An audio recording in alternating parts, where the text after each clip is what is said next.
Yeah, we on Boss Talk 101. Yeah, we gon' talk, we gon' have fun. We be on fire, we be lit. It's a unique hustle, big. Check it. It's Unique Hustle. It's your boy ECO, and I'm here with the lovely, amazing official, Miss Jamaica. We out here in Las Vegas. Jamaica, wake up. Well, go on, Madel. I want y'all to stop what you're doing right now. Go like, subscribe, follow us from all social media platforms. When I mean all, I mean all. I mean on Facebook, Instagram, TikTok, Snapchat. You name it, we're on it. Just Google us, Boss Talk Podcast 101. We'll pop up first in line, I guarantee you. But y'all see us in the streets and talk about, man, I love what y'all doing. Keep up the good work. How can we be a part of Boss Talk? This is how you can be a part of Boss Talk. Under each and every interview, including this one right here in the description section below, there's a link that says join our membership. Click that link, follow all the instructions, and that's how you get to see all the exclusive content. Y'all been asking us, where's this interview, where's that interview? You got to be a member to see it. Or go ahead and download our app at Boss Talk 101 on any Apple or Google store. Thank you, and we love you. Hey, man, listen, man, guys, we got a special guest here today. He don't need no introduction. My guy's in the building. He frequents the show. Let's get it popping, man. Scruncho's in the building. Man, in the building. Hey. On, man. And guess what? He brought us gifts. What we wearing? All I needed was a hug. All I needed is a hug. That's true, because I always ask you for a hug. You do. You get it every day. That's right, man. Let's talk about it, man. Like, what in the heck am I wearing here? Yeah, man, it's all I need was a hug. It's really just based around, because everybody think they know Scruncho, but they really don't have no idea. They only know what the brand, you know what I mean? But they don't know how I got to where I went through. And a lot of times, it's like, men have this big ego, but with a black man, you don't realize all we really need is a hug, but at the end of the day, we're not allowed to be the victims. We only allowed to be the villain, because that's where the money is the most profitable. They don't have no organizations for us as a victim, so nobody want to hear it because it's not lucrative. So if you get behind a black man you got to cover the whole bag, because ain't nobody going to help you. So to see a black man in a one-man show, to be vulnerable and to show vulnerability and accountability, and it's really based around forgiveness. How could you forgive the person that hurt you to the core? And when people see that, because they come in there thinking they finna see all this and all this and that, but they do. But they see the other side, you know what I mean? So I kind of introduce them to my soul. Wow, man. I just know that when I got wind that you was doing this show, and I felt like, man, you was doing something that you love, and I seen Tiffany Haddish pop out. Yeah. I like, this is huge, man, because I've always been a big fan. I've always liked the movement, but then I already know you season 2. I'm not tripping. Yeah. I know already, once I started to research you, that you've been in this game a long time. Yeah, well, I first met Tiffany, it was years ago, and she just had so much energy, and she was she had this big personality. She looked young, but she was probably about 23, 24. She was young, but she was driving a little Geostorm, and it didn't have no hubcaps on it, and it had a bunch of junk in the back, and she was scooting all around Hollywood trying to get it, but she jumped out this big personality, and I just took a liking to her. Then one time she called me, she said, I know you're the only one that probably could do this. Big bro, I just need you, because she ain't never called me. She said, my car broke down over here on Woo. Could you please come and help me out? Who know anybody with a tow truck, because I ain't got AAA? Say less. So I swooped over there, seen the little snowstorm, you know what I mean? So I had to tow it to Compton, you know what I mean? Got my homie to put a little transmission in her, gave her a ride to the house, and I just supported her on her journey. Then when she got married, I kind of knew he was a clown, but I supported her, because it ain't what I think. It's about supporting what she loved. But then I was letting him know, man, this is our little sister, man. At the wedding, I spoke at the wedding. This is our little sister, man. And, we love, long as you love her, long as she love you, we gonna love you. And as long as you love her, we gonna love you. It's just love, you know what I mean? Wow. And, and so we just was like that. So when she got on, I knew she was gonna get it because of her tenacity, her energy, and she was just hella vibrant. She had this big personality, big energy, and she was just hella talented. You know what I mean? It was not a doubt. So was this around the time when her and Kevin Hart was doing all kind of stuff together? Way before that. Way before that. Before she even met him. She wasn't on shit. She was just an open mic comedian, just grinding, you know what I mean? You know, she was just moving off love and energy. You know. How did you guys put this together? How did this whole thing, this connection? Because I knew I did this video with Ice Cube called Big Egos, right? So I was telling about my one man show. He said, "Man, I want to see it." So when he said he wanted to see it, I'm thinking, man, that'd be a bomb thing if Ice Cube see me, because he'll get a chance to see my range. So I said, man, I got to put it together.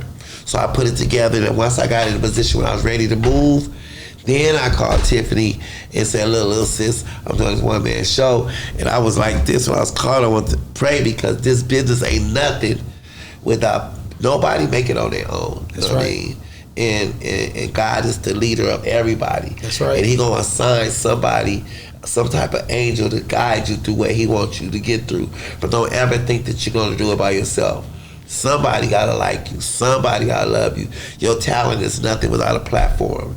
And a platform is impossible without somebody to open the door for your talent to shine. Wow. You know? So I prayed to God, like, man, I'll make this call, Lord. Just, no. And I called her and I said, Tip, I know you probably got a lot on your plate, but, you know, if it's possible, you know what I mean? Or if you can't now, just let me know when you can. I want to do my one-man show, and I would love if you come in and executive produce, you know. And she said, yeah, I'll do it. And to me, that was too easy. So I said, no, I don't need you to put your name. You know, I don't want your name. I need your brand. You know what I mean? Because a person can give you their name and you do what you got to do with it. But a person who give you their brand, they get behind it like it's them.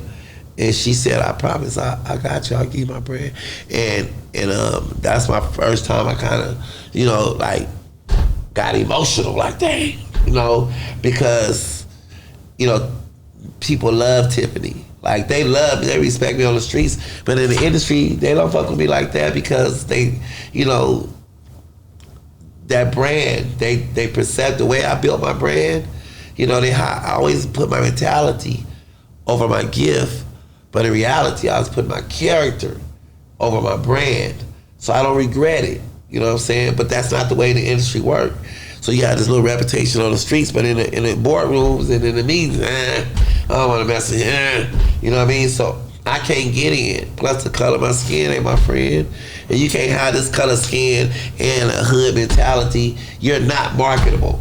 Ain't nobody want to fuck with you. You know what I mean? Wow. If you're going to have this color skin, you got to be, you know, kind of like commercial. You know, you got to be non-threatening. You know what I mean? Wow. Or you got to be talented. You got to have something. You know what I mean?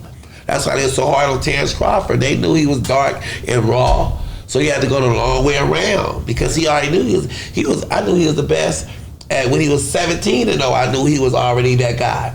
You know what I mean? But I knew he had that hood mentality too. You know what I mean? So I knew he was gonna have to take the long way around, because he was like that. He was him. Wow. You know, and he so easily beat that guy, Canelo. Yeah. Easily, it was a walk in the park for him. Yeah, I mean, you know, but it's crazy. Like, I got this joke where I always talk about, like, one of my comedians that I love is Chris Rock.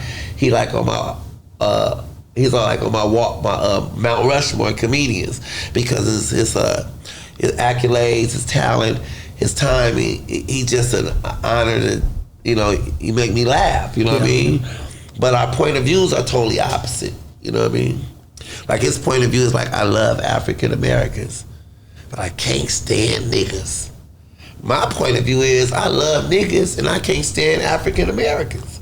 Because African Americans they the new porch niggas. They the main one that's the hardest on real niggas. That's real. Their whole thing is, they always trying to impress massa. I don't trust no nigga that tell me, nigga, act like you got some sense. What the fuck that mean, nigga? That's right. You trying to impress massa. So they main thing, why that nigga sagging, he pull up your pants. Man, go on with that bullshit, because guess what? I ain't never seen a nigga sagging shoot up a school. That's right. I ain't never seen a nigga sagging on Catch a Predator. You know what I mean? But guess what I have seen? Every little suburb white boy around every school in America, they show is trying to sag and act woo-woo. It's these African American niggas, man.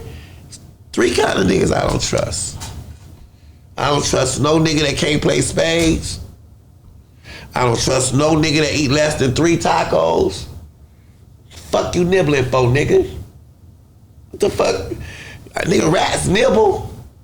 Fuck you nibbling for. And I don't trust no nigga that golf. Fuck you golfing for. What kind of plantation It's a good shit? exercise. Man, who would trust a nigga that play? Who would trust a nigga that play golf? Do you realize who play a sport where you got to twinkle your ass to hit the ball? Have you ever seen niggas? You don't have to do Them that niggas be now. twinkling their ass. Do you know that's one step from dropping it like it's hot and 2 steps from twerking? Fuck you mean, nigga? I gotta talk to you, man. Let's talk. Let me ask you about it's to a deeper note, man. Reggie Carroll, man. I talked about it a lot when it was going on, as far as when it first had happened with him passing away. R.I.P. to Reggie, and respect to his family, man. Mm-hmm. I knew he was a real good friend of yours from the lives and from all the stuff that was said.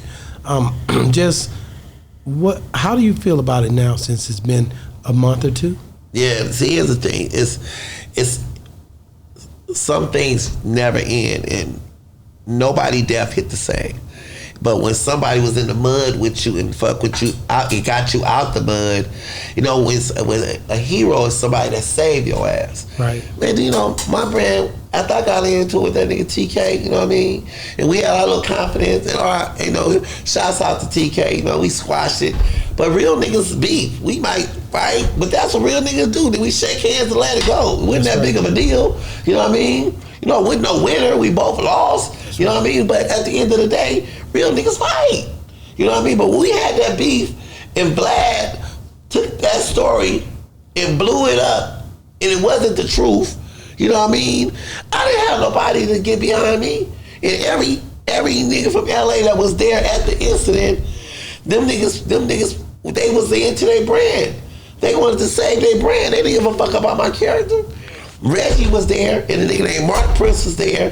Nigga, they jumped in full speed, went on all these little podcasts and told what happened, and saved my brand. They was adamant about it because they was there. You know what I mean? Man, I had an incident. One time Reggie called me. He said, man, you know this on Facebook, do you know this dude? I said, no, I don't know him. He said, what you want me to do to him? I said, what he just said. I said, what'd he say? Wooty, wooty, wooty. I was like, man, that ain't nothing to, you know. I said, man, let him go. You know what I mean? And see, cats like that who protect your name when you're not around. Come on, man. That's a friend. That's more three. These new niggas don't protect your name. These niggas are gatherers. They like to gather information on you. And then they don't tell you the information they gather. You know what I mean? They hold it against you. And then the minute you say something, they say the bitch in them come out and they say some goofy shit like, you don't want me to get to talking. What the fuck you don't want to talk about, nigga? Let's talk, bitch. What the fuck? You don't want me to get this? What? You holding information on me? You supposed to be protecting my name, not gathering information. You know what I mean? Goofy ass niggas. So when you and I know that touched a spot, man, for you because that was your guy. Yeah. Right? Like and basically the way he passed away. Now to get shot like he did, let's talk about it. Is this something where it wasn't normal, bro? I'm being real. Yeah. Some people said 5, some people said 2. I don't know, but with a 12 gauge, yeah, it just seemed weird to me. Man, and I keep saying it. When you don't have answers to something like that, it's like an open wound. It's really bad. And you ain't got nobody to sew that wound up. And you want answers so that wound can heal. Yeah. And we need antibiotics, we need some stitches, something to heal that wound because something we really love is gone. So of course we gonna turn to who we felt like had Katt talk to us. Let us know what we heard you on all the podcasts. We know how you ride. You are hood. You are neighborhood Robin Hood. Yeah. He was the first nigga to go in on the rich face niggas. Yeah. So we all love Katt. You know what I'm saying? I still love a nigga today.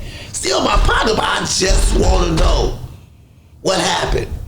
And if you don't know what happened, say that, nigga. I agree. Don't go silent on me. You know what I mean? So did you watch his new interview he did with the little lady? What was her name, babe? The Sherry? Sherry? Yeah. Yeah, I seen that shit. And I thought it was a long time ago the way it came across. But they ain't gonna see. I can understand sometime a person, you know, no, he that's not Katt moving. That's his advisors. Okay. See, and then, you know, from a business perspective, I can see why he letting it go away. Of course. From a business and brand perspective, and on some Hollywood shit, it's not marketable to the brand. Let it die off because Reggie name wasn't that big, it'll go away. Yeah. So just let it go. So that's not Katt. And if I had to get Katt the benefit of the doubt, it wasn't lucrative to him to get to speaking on it. You know what I mean? Correct. But that's his team though, right? But that's your team. But you also got a responsibility to the hood because it's just going to grow like a plague. You know what I mean? It's just not going to go away. You know what I mean? And it's just speak on it, Did you speak to his family or anybody, Reggie Carrollton? Did I? Yeah. Yeah, I would always reach out to his cousins and stuff like that, man. Yeah. But a lot of times you want to let the wounds heal before you go and try to add comfort to it, you know? So, man, it's just a difficult thing, you know? And you know, it's just bad because at the end of the day, like I said, even the guy, the one who says he done it, who said that it tried to make it like, was he saying it was self-defense or, because he got out?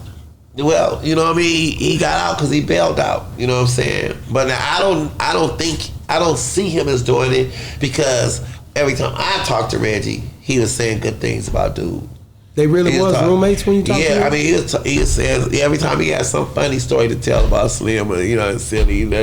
He never had no hate towards Slim. It's hard to believe that he did it, but you know, feelings and facts is two different things. That's right. You know what I mean? I don't know the feelings and I don't know the facts. That's right. So all I'm doing is just talking. You know what I mean? But still, he was your friend. If you didn't have something, he would try to. If Reggie Carroll was trying to do, he would do the same thing for you. Let me tell you the type of name is I had. You hear what I just said? Yeah, hell yeah, he would do. If you had passed away and he was left here because and he didn't understand it, would he speak for you this way? Man, Reggie was all the way 100. He was 1,000. Cause he niggas don't ride with you like that no more. Listen, nobody want no smoke. Everybody talking, but they love this world. They love his life. They love his attention. They don't want no smoke. Look, they rather, because they realize something. I don't really need to smoke. You know what I mean? They don't want to smoke. So it's easy for everybody to do what they do.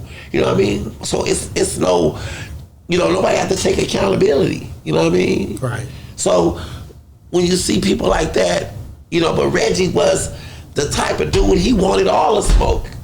And here's the thing, he wasn't no shit starter. Cause shit starters don't last, you know what I mean? That's right. You know, most real niggas don't start shit. Come on. You know, I ain't never started no shit. If a nigga wants to fight, I seen a nigga yesterday, he ran up on me like mad at me. I'm like, what I do? You know what I mean? Now in my heart of heart, I knew I could have whooped him, but I knew I tried to figure out a way to hug the nigga. You know what I mean? And so after I calmed him down, I end up hugging the nigga. You know what I mean? Because that's what you supposed to do. You know what I mean? The days of the tough guy, that's is over. Yeah. Man, you better figure out a way to be nice. Man, it's enough tough guys out here. Don't be tough.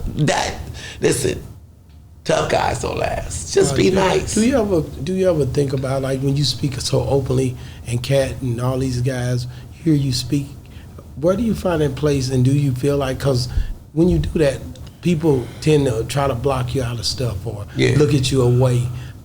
You don't fear nothing. You just, man, I rock with God, man. I study God. I study His Word.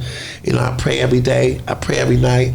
When I get up to go to the bathroom in the morning, man, I'm going to pray. That ain't God telling me how to use the bathroom. That's telling me to come in here and talk to me. So I pray every morning, 3 or 4 when I get up to use the restroom. I'm spending time with God. I read my Bible. I read my scriptures. I'm protected by the blood of my Lord and Savior Jesus Christ. And I don't judge nobody, you know what I mean? Because the secret to this life is, man, okay, I'm a Christian.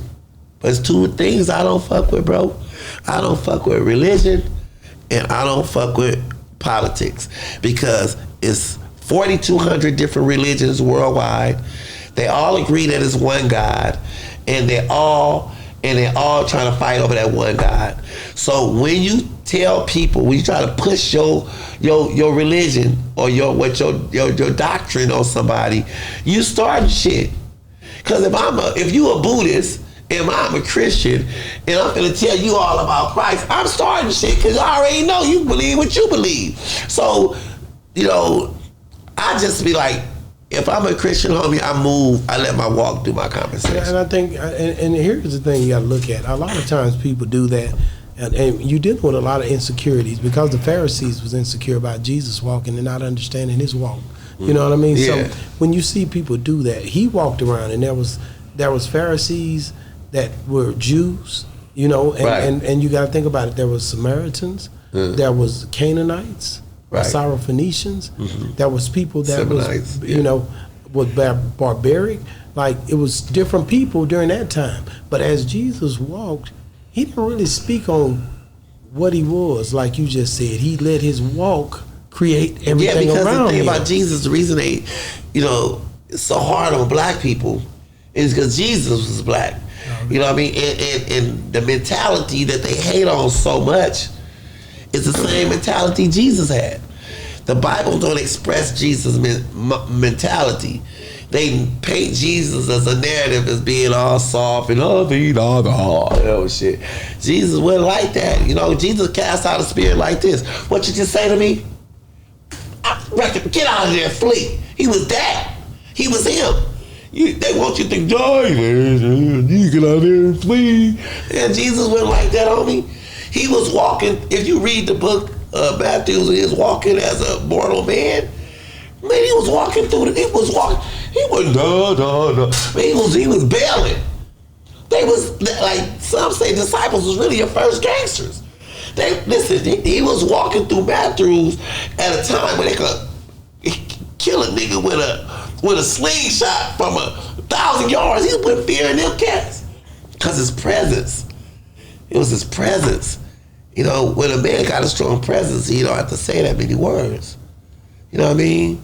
So a lot of times when you know who's in you, you know, that's who you rock with. Yeah. You know what I mean? And so I don't fear nothing but God. Man, I like that, man. And so when you dealing with different like shows and you get booked, right? What is the thing that you try to do the most when you go to a show? Because I've seen you, like, what is the thing you're looking to do when you go out there in front of that crowd? Man, listen, when I tell everybody, you know, the one thing I learned in life is the greatest gift that God gave us, right, is free will. And don't cross that bridge. See, because when you cross that bridge, now you got 4,200 different religions, and they all fighting on the love, the control of God, and now opinion gonna become judgment, and judgment gonna make you squash that bridge of free will. Now you got the people you got something to say about, you should be praying for. Because if you pray for them, after you pray for them, pray for yourself. Because we all ain't shit. We all fall short of the glory of God. The Bible say everything under the sun is meaningless. So who is you to speak on whatever anybody do? If everybody just leave everybody the fuck alone and let them flex their free will, you know what I mean? Especially harming, hurting, bothering nobody. Leave alone, bro. Just let them cook. You know what I mean? So with me, I'm just coming out there to do what? Man, when I get to that stage, I ask myself, I look myself in the mirror, I say, are you an activist? I be like, no. Are you a preacher? I say, no. Are you a politician? I'm like, no. What are you? A comedian? Nigga, go be funny. Because everybody right now want to be an activist. You run out of material, everybody turning into, you know, throwing other people under the bus. Man, listen. It's a different level to this game. See, and plus, like I was telling you earlier, talent used to drive the car. Talent is outside hitchhiking. Nobody give a fuck about your talent. Wow. Nigga, this not a what you know business or who you know business. This a what you know about who you know business. Nigga, this shit is on another level. You better have God or you gonna lose your motherfucking soul. You gotta be 10 toes down. You know what I mean? Yeah. And just try to be a good person every day. Every day I wake up, I try to be better than I was yesterday. I mean, guess what? I'm still not shit. But guess what? I'm a better piece of shit today than I was yesterday, and I'm gonna be a better piece of shit tomorrow than I am today. You know what I mean? Let me ask you this: how did you build a relationship with Ice Cube? I see you on the side of the, like on the court side with him, and y'all down there having a good time. How did you build that relationship, and how do you maintain it? Man, this is the most beautiful story I'm gonna tell you. My relationship, sometimes God will put people in your life way up here before you become this. Yeah. And way up here, I met a dude named Monster from 111. They call him Star. So we in the projects, right? And next door neighbor is these pretty little Mexican and black girls that stayed next door to my sister, right? And it was a fence to separate them. So Star was over there. I walked up to my sister's house. He was over there, and we looked at each other, started speaking, just having a barbecue conversation. So we started hustling together. So sometimes you put a little something in your head, see if you gonna come back. I put a little something in his head, see if you gonna come back. We need to find out, is you a man or a mouse? You know what I mean? So when a man or a mouse mean, do I trust you or not? If you're a mouse, you're gonna scatter. If you're a man, you're gonna be honest. So I was trying to see if he was a man or a mouse. He'll see I'm a man or a mouse. And then once we start realizing we weren't taking the cheese, you know what I'm saying? We start making cheese. Wow. Then when we start making cheese, we end up, in prison on different charges. Wow. But when I got to prison, guess who I see? I see Monster. So once I see Monster, he embraced me. Now we get out of prison, right? We go our separate ways. Now I have no clue that Monster is Ice Cube security guard, right? Monster I'm a comedian. So we in 2010 or 2010, we run into each other on tour. Oh, really? So we lock up. I'm like, no, man, what you doing here? He said, man, I'm security for Cube. Wow. He like, you ain't hollering at Cube? I said, man, I don't know no motherfucking Cube. He said, you ain't never met Cube? Hell no. He said, man, you ain't never hooked you in the I said, nah. He said, say less, I got you. He said, matter of fact, I only want you to meet him. You gonna sit over there. He said, give me your number. Called me, 3 days later. He said, where you at? I said, I'm at the casino. I'm on my way. Pull up in the low rider. He hit it, we roll. Pull up on Cube. Walk me in the Cube. He said, check this out, cuz. Have I ever brought anybody to you, little homie, and put my name on any nigga? Cube like, nah. He said, exactly. He said, I love this nigga like I love you, cuz. This nigga from the mud. Me and this nigga go back to dirt, man. It's a good nigga, cuz. He said, guess what, cuz? Don't smoke, drink, or nothing, cuz. It's real. And then Cube like, for real? I know Scruncho. He said, yeah, cuz. Get a nigga a shot. And then Cube said, all right. So Cube knew you? Nah, he ain't knew my brand. He knew your brand. You know what I'm saying? He said, y'all know who Scruncho is? He said, yeah, get cuz a shot. He funnier than, he said, he funnier than any of them goofy niggas you put on Friday. No disrespect to them, but that's what he said. He said, he funnier than any of them goofy niggas you put on Friday, cuz. And he from the West Coast, that cuz he. So Cube like, all right. Then me and Monster walked away. He said, listen to me, cuz. He said, nigga, don't call Cube, don't text him, don't bug him. It might take 1 day, it might take 1 year, it might take 5 years. But if cuz say he gonna fuck with you, he gonna fuck with you. I like that. And then he'll call me randomly. He said, cuz fucking with you, cuz. I see cuz looking at your video, cuz, on YouTube. I'm gonna keep you posted. Call me 2 months later. Cuz asked about you, cuz. Like that, you know what I mean? Wow. He said, just let him cook, cuz, let him cook. That's what he told me.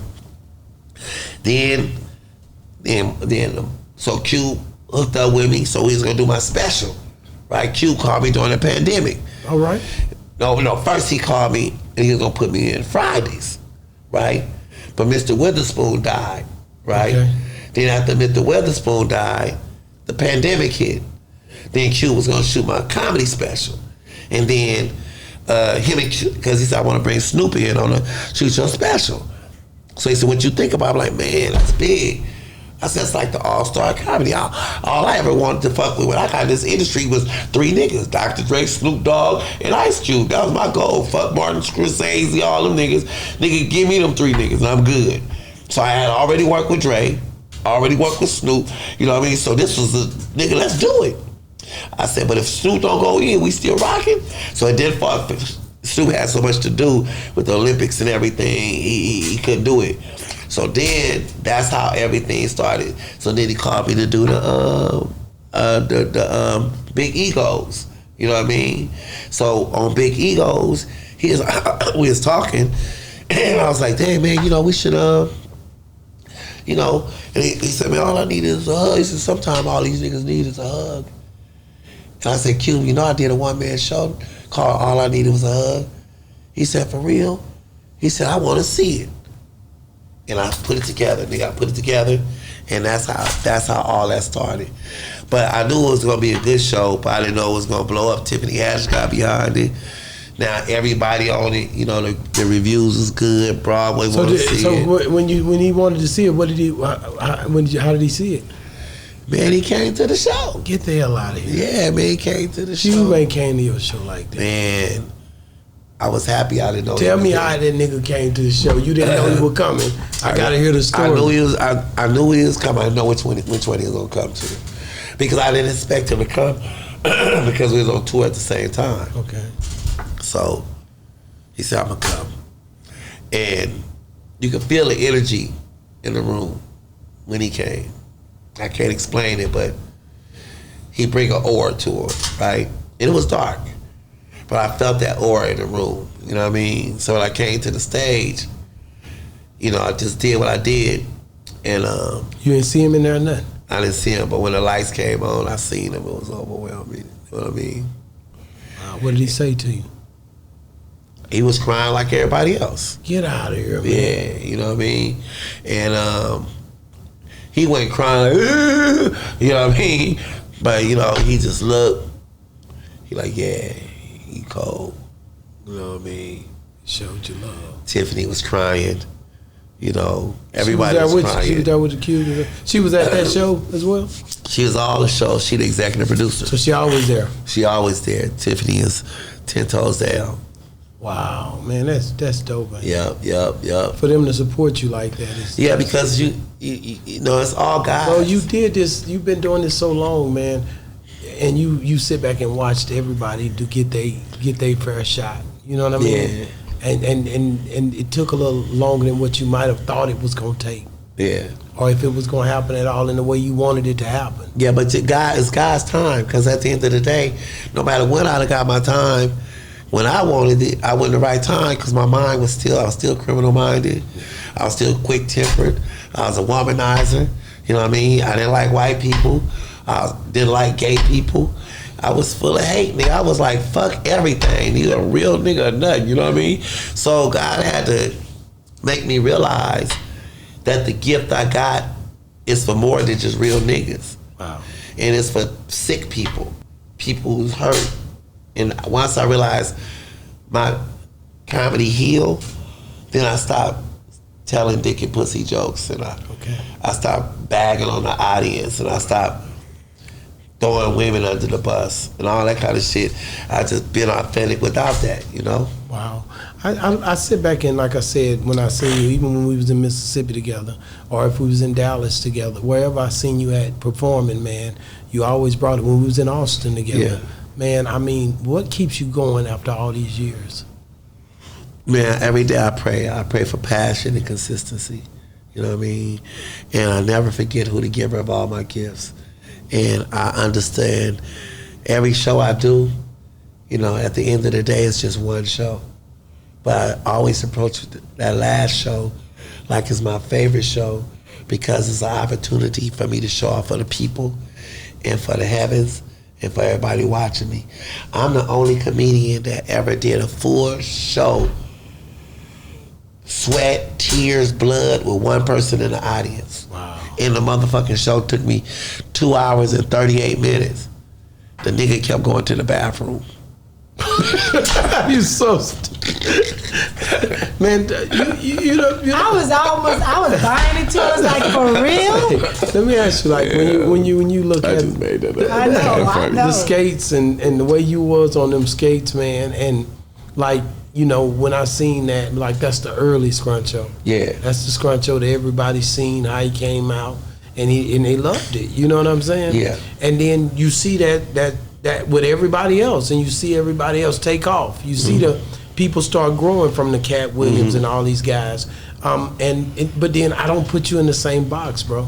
I ain't gonna lie. When I look at you, you more of the grit, man, like the Ali Sadiq. I ain't gonna lie. Right. There's certain one of y'all that's different. It's not the same, bro. Right. Like Ali, he doing his thing on YouTube. He killing the game. Yeah, I love Ali. You see what I'm saying? I love Funny, yeah. Think about it. It's like, and he tell them penitentiary stories because we know them. He make familiar things from the South, from my perspective, familiar. Like, but you took a different angle. You really don't even touch those times that you was locked up, right? Not like that. No. You see what I'm saying? Yeah, I don't talk about you that, always you know talked what I'm about. saying? You always had a different type of way that you protected. Because you know what, like. Different stroke for different folks. Yeah, I like to talk about like the difference between the majority of the comedians and cats like me and Ali and a few other cats. We got Eric Blake and some other few of us. You know what I mean? Real story. The difference between what set us aside from everybody else. They talking what they know. They talking what they see. Internet. They talking about people. We talking what we survived. Wow. You know, they talking external what they see. I'm talking what I lived. Wow. You know what I mean? But I heal. Like when you take Chris Rock and Jamie Foxx last special, right? Right. It was hella funny, right? But the reason it wasn't as funny as it could have been is because they didn't heal completely. Wow. See, when you haven't healed, the pain blocks the ability for laughter a little bit. It's you too emotional in the way that you deliver it. You know, with Jamie, and it was brilliant specials, but you see what I'm saying? But when you heal, you could the funny takes over. Wow. So basically, when you look at all of the different things that's going on in comedy today, when you look at the way the world is twisting, you got the 85 Souths, you got different people, even say the Fluffies and the different Ralph Barbosas and just all of the different comedy worlds and aspects, right? When you look at the way they moving, Mike Epps, the way they doing their thing right now, what makes yours different in this time? It's funny because, you know, I love Mike Epps, you know what I mean? For sure. Like Mike, you know, we talk all the time, and for years he let me eat under his brand. Yeah. And he really was my tour guide to how to navigate in this industry. You know what I mean? He like my brother. You know what I mean? And so he teach me how to navigate. When I see people like Fluffy, you know, me and Fluffy, we used to we lived on the same street. Really? We both from Long Beach. We started doing comedy together. Wow. We was so broke when we started, you know what I'm saying? Cause I had just started a little family, you know what I mean? And my daughter, she like 33, 34 now. So this was 30 years ago. She like 33 is when she was 3. And he'd come down the street with his car battery. And we'd throw it in my little Hyundai, and we'd just start it up, and we'd go do the Mexican clubs and the black clubs. Me, Fluffy, and Felipe Esparza.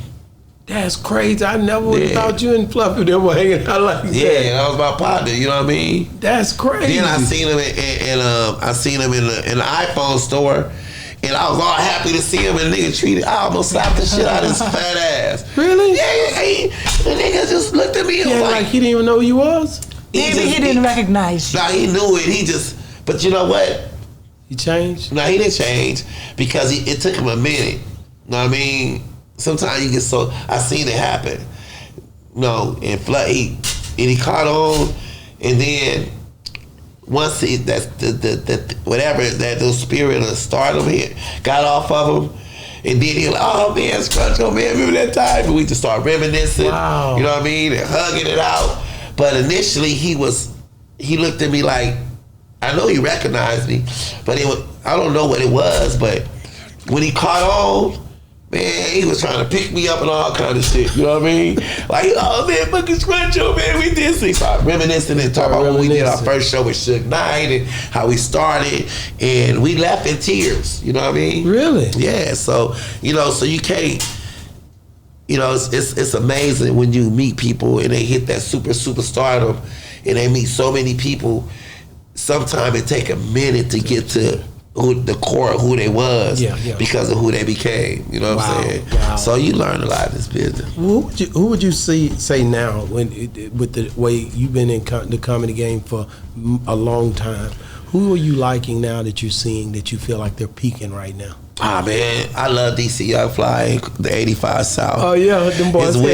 His wisdom and his natural knowledge and his ability to communicate with the general public and everybody with the OGs, and he learned how to navigate and keep it 100. And Carlos, that whole 85 South, but particularly Carlos and DC Young Fly. Cause when I went back on when I did 17 to 18 a while and out, that was their show. You know what I mean? And they embraced me with so much love.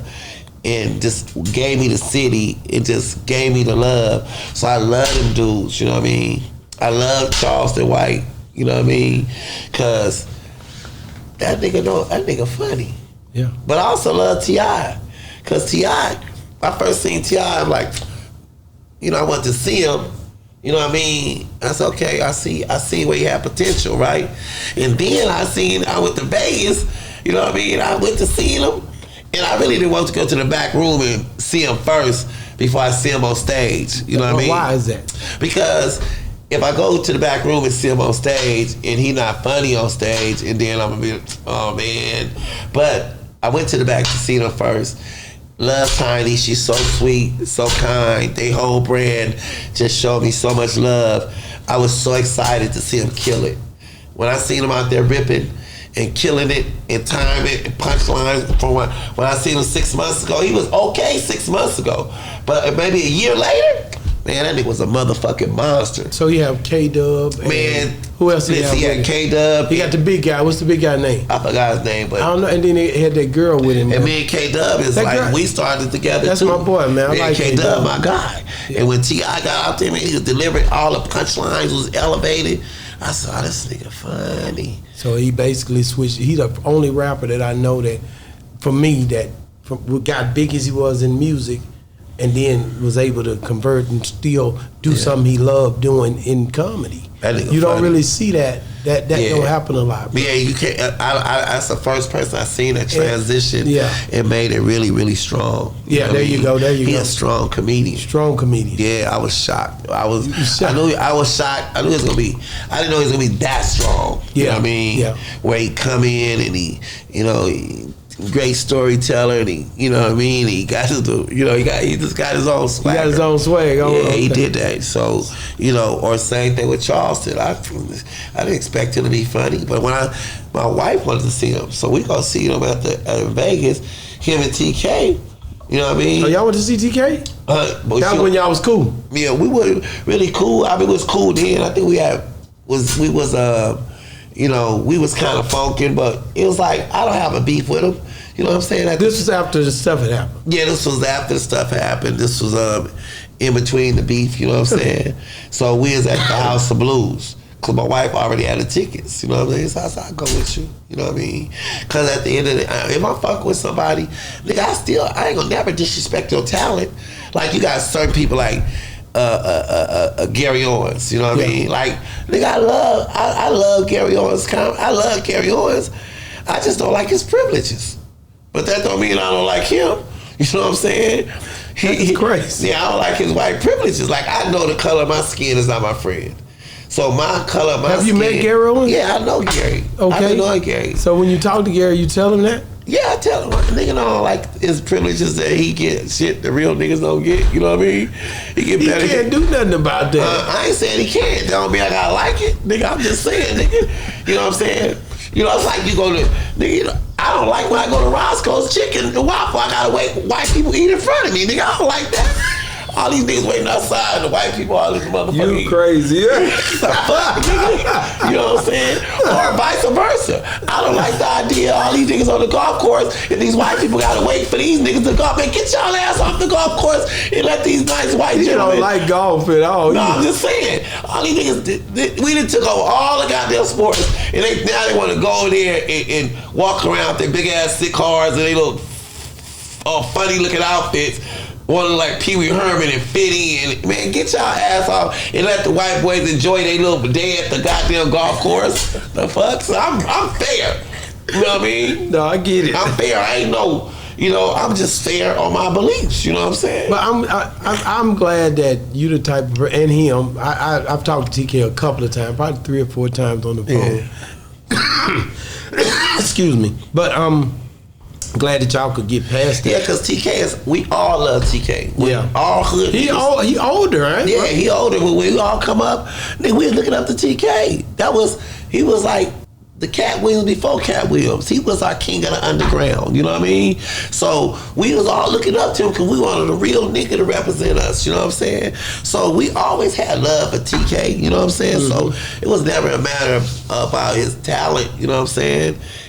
So it wasn't nothing. But then, like you said earlier when we was talking, sometimes you go through something, you might have a scuffle or whatever, but as men, you got to get past it. We used to, as kids, we didn't never even hold on to grudges long. Yeah, we would let it go. You know what I'm saying? Back in the days, everybody used to fight, bro. It ain't no big thing.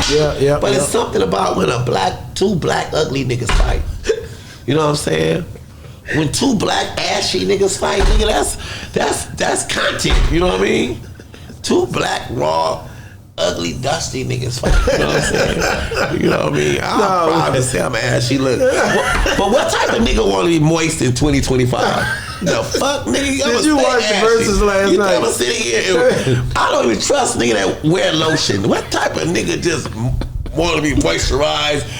You damn near feminine just to be rubbing on your goddamn. Why you rubbing all on your goddamn?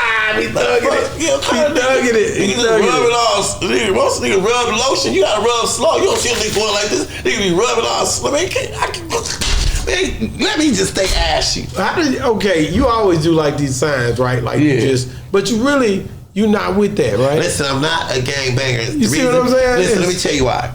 See, where I'm from, the reason I get a gangbanging jacket, right, is because I'm from Long Beach. Now, keep in mind, Long Beach is the only city in all of the United States that's all Crips. Ain't no Bloods in Long Beach. So whenever somebody say you from Long Beach, a Crip jacket come with it. But see, a lot of Hollywood think that player, pimps, hustlers, gangsters, and gangbangers are the same, but they're not. Let me break them down so we now see, pimps and players, they put money over everything and money over bitches. Now a player gonna go through her legs to get the money. A pimp gonna go through her mind to make her go get the money, right? Now gangsters, homie, it's been gangsters since the beginning of time. I just told you Jesus' disciples was gangsters. Gangsters ain't nothing but a group of men who got 2 rules, you know, move in silence, you know what I mean, and be fearless. They got their own rules outside the laws of man that they live and die by. That's gangsters, right? It's called silence, right? Now, a hustler is what I am. That's a hustler. That means I know everything. I can do anything except fill out a job application. You know what I'm saying? You know. Let me ask you, man. But hold on. I gotta get you on something. Go ahead. But now, gangbangers are different. Gangbangers are started solely in Southern California. It's 1.8 million gangbangers worldwide. And here's the only reason I never gangbang. If Crips kill everything, they wear red. And Bloods kill everything, they wear blue. Mm-hmm. Why you niggas don't harm nothing that's white? That's real. I guess that's just America, right? That's right. I gotta ask you about Snoop, man. You the same age as Snoop? Nah. Snoop. Me and Snoop work together. No, I'm asking you, how much is y'all age different? He my little homie. I'm a year older than Snoop, I believe. You acting like me. I do that all the time. Yeah, he my little homie. So let me ask you this: like when you first, but he my big homie in his industry. No, but then when you tell me you met him. Yeah, I know the nigga. Man. Okay, listen. How did you first meet him? I want to hear the story. Man, we was kids. We grew up together, nigga. In Long Beach. Listen, Joe Cool. Listen, me and Snoop. You knew when they was 213? Bro, we knew when we was like me and Snoop. Man, we was 12 and 13. We used to work at the grocery store together. Yeah, he did. You did tell me that. We used to work at Lucky's. We used to work at Lucky's Supermarket. 54. We don't talk about Listen, I guess. But listen. We used to work at the grocery store together. I love it. At Lucky's, right? And Snoop was real quiet, but fearless. You could get that nigga to do anything. So I used to I used to have them still in the inventory with me, right? So we be loading up the inventory in the trash can, and then we take it to the trash can. Then after we finish working, we go grab all of the inventory out the trash, and we be on a school bus. We be selling Snickers, candies, ice cream, all kind of shit. We was hustling candy bars and all kind of shit, you know. But one day they was waiting on us in the back, and we came back there, and they was waiting on us, and they took our robes. And we got fired that day. You got fired with Snoop? Yeah, we got fired. Together? Yep. And okay, so you see Snoop and Tupac come together. Let's go there. Uh-huh.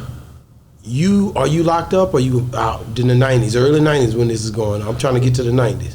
I think I probably was, I can't remember what year it was, but I was locked up sometime that time. Okay, so you don't remember? I was in and out of jail so much. Okay, so you didn't even know when they had the beef with the New York and the West Coast and the East Coast. Yeah, I remember all that. What was you doing during that time? Rioting and doing all kinds of shit, hustling and slanging. I was a criminal. I've been a criminal. You was messing up big time at that point. Not big time. I was getting money though. You know what I'm saying? I wouldn't really know. I wasn't really never a broke criminal. You know what I mean? So you see Snoop, but then after it jump off, you hadn't seen him for years. Or y'all still maintain? I know him. He know me. Or you didn't know him during the time he went to Death Row? Now once he went to Death Row, I was doing comedy. So he is a superstar doing his own thing. You know what I mean? I think I just started doing comedy like 95, 96, the same year. Okay, Fridays. Yeah. So when the riots and everything broke out, the 90s was very crazy. Different. Were you proud of Snoop when he became the mega star that he is today? Man, I'm always proud of Snoop. I'm proud of him now. I'm proud of him then, and I'm never going to go against Ice Cube. I'm never going to go against Snoop. And I'm never going to have nothing to say bad about Dr. Dre. Those are the reasons. Them the three reasons I do comedy and I'm in this business, because those are West Coast icons. That's right. You know what I mean? And I love them. I was on stage with him last night. He killed it. Yeah, I was standing right behind him. He was going in. If you think about it, whenever you have whenever he feature on anything, he kills all features. Snoop Dogg is the Frank Sinatra of rap. Can't nobody put him on. He got a velvet voice, man. He got a velvet voice. He's the Frank Sinatra of rap, and he's a people person. He charming, he kind. He's a real good dude, and everybody loves Snoop. Everybody in the whole world. Yeah, even the haters love him. They love him. Yeah, so, cause he's just a good-hearted dude. You know, and so is his wife, Boss Lady. Man, every time I go to the compound, I don't have to go to all the security love me. Big Papa love me. Everybody love me except Sarah Rainmaker. You know what I mean? Who the hell is that? That's his manager. She a white lady. She don't like you? Nah, she gonna tell me, you're such an ass kid. So I started to say, bitch, who you talking? I'm being nice to you because of Snoop, bitch. You know what I mean? You gonna call me an ass man as hell, man. Fuck you, call me an ass kid. But don't you know somebody's gonna have everybody? Call me an everybody? ass kid. And she says in my face, bitch. I was like, man, lucky Snoop. I said, She said you was an ass kisser. And what did you say to her when she said that to your face? She said you was an ass kisser. I let her have it. Listen, sometimes I know. She said you was an ass kisser. Yeah, she said you're such a brown. Some shit she said to me because I'm always nice to her. But she took my niceness as a form of weakness. So I just took the L because Snoop Dogg is my partner. And just like if your wife got out of pocket with, I don't give a fuck. I ain't gonna tell Snoop. Yo, she go. I ain't gonna do all that. Hey man, check your girl because I'm not nothing. Nah, she gonna see this anyway and know. Nah, but I don't mind. But I'm saying like I'm not saying check her like that. Nah, I'm not checking. hey, look here, look here. Next time I see her, I'm not that person. Nah, I had to cool down. Sometimes so this just happened? No, I'm just saying. When she said, I got triggered. So now I'm fighting on how to humble my spirit. You know what I mean? I go into prayer. You know what I mean? Lord, forgive this bitch what she said to me. I think I'm hot as fish grease. You know what I mean? And you don't even drink or smoke. That's what I'm saying. You in a sober mind. I know. Yeah. And she said it really effective. Yeah, it effective because I'm always kind to Sarah. To people. See, what happened years ago, Sarah used to be at the Improvs. So I used to go up there and sell, pass out flyers to try to get on the stage. But at the time, she was managing Red Grant, and she was managing Corey Zooman Miller. So she was the lady. So I was trying to get on the stage at the Improv. So I'd go pass out flyers, and hopefully she let me get up for 5 minutes. And so over the years, I always tried to get her to manage me and stuff like that. So somehow she took my tenacity as weak. So when she seen me, she just felt like she was so comfortable to tell me I was such a ass kisser or brown nose, whatever she said. So I just took it though. But I just took it out of respect to Snoop. What I supposed to do? Snoop, guess what she called me? No. She called, yeah. So I just said, you know what? I learned how to take a loss. And sometimes you gotta know when to take a loss. I think that you say Dre. Have you met Dre? Dre? Man, come on. Bro, I have to ask. I was on the Chronic, man. I have to ask him all this. Listen, I made my first $98,000 off the Chronic 2000. You was on the Chronic too? I didn't know you was on. What you do? Scruncho, what's up with all these old broke ass bitches in here? Nigga, what? I'm your hustler here, you know what I mean? Really? Yeah.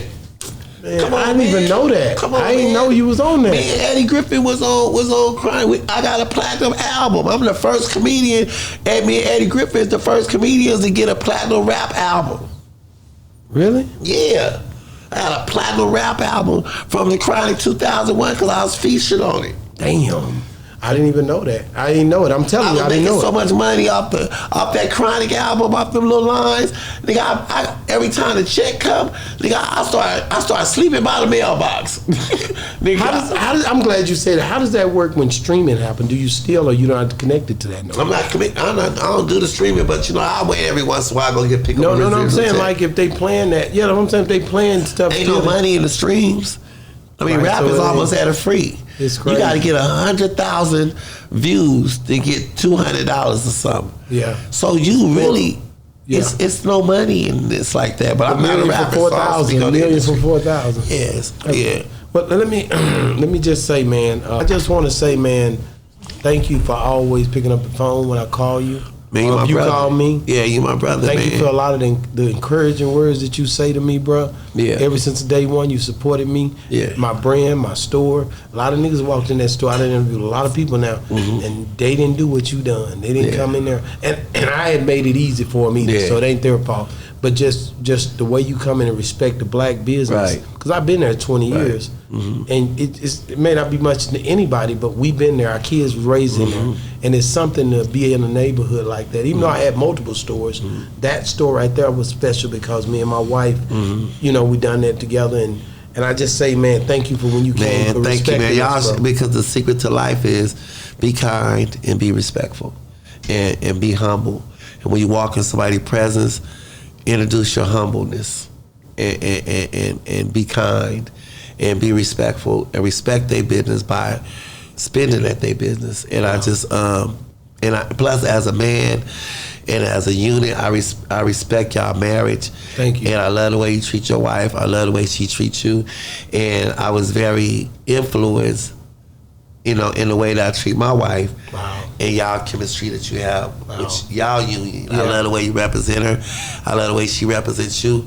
And that's very powerful. Man, you know what I mean? Because black love, people don't cherish. They don't fight for that. You know what I mean?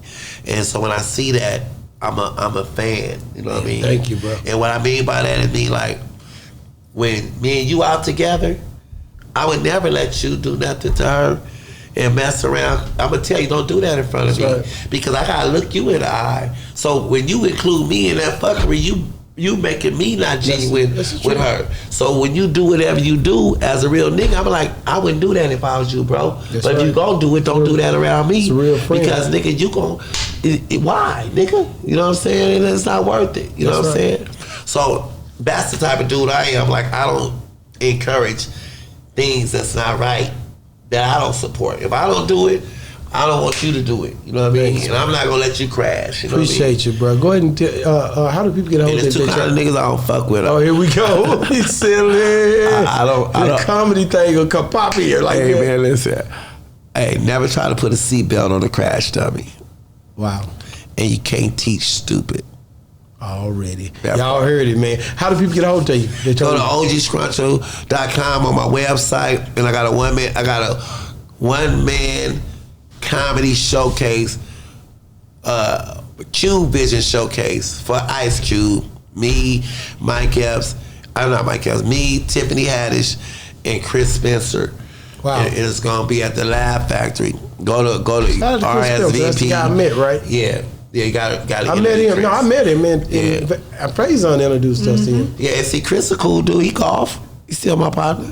Yeah, I didn't get to talk to him much. He kept saying, I know you. I'm like, I don't know you, bro. So he's like, no, I do know you. I'm like, Chris no, the is hell one I of the type don't. of dudes. He put a lot of people went through his. He thought I was one of them niggas. I'm like, I'm not. I'm just old nigga from the streets, man. Yeah, man. I used to pick up cans. Was you picking up cans? Yeah, Chris is Did one you of haul them. pulpwood? I'm a country nigga. I'm not with. You never seen me. You know what I'm saying? But at the end of the day, it was a That's dope why I thing to love meet him. You know what I mean? But one thing I want to say about Reggie Carroll. This is the one time he almost made a nigga cry. We call it 500 partners. Yeah. So on this road, it's a struggle. Sometimes you're on tour, sometimes you're not. Sometimes you're doing bad. It's like an up and down. So we always I need that nickel. So we always give each other 500 whenever one is low.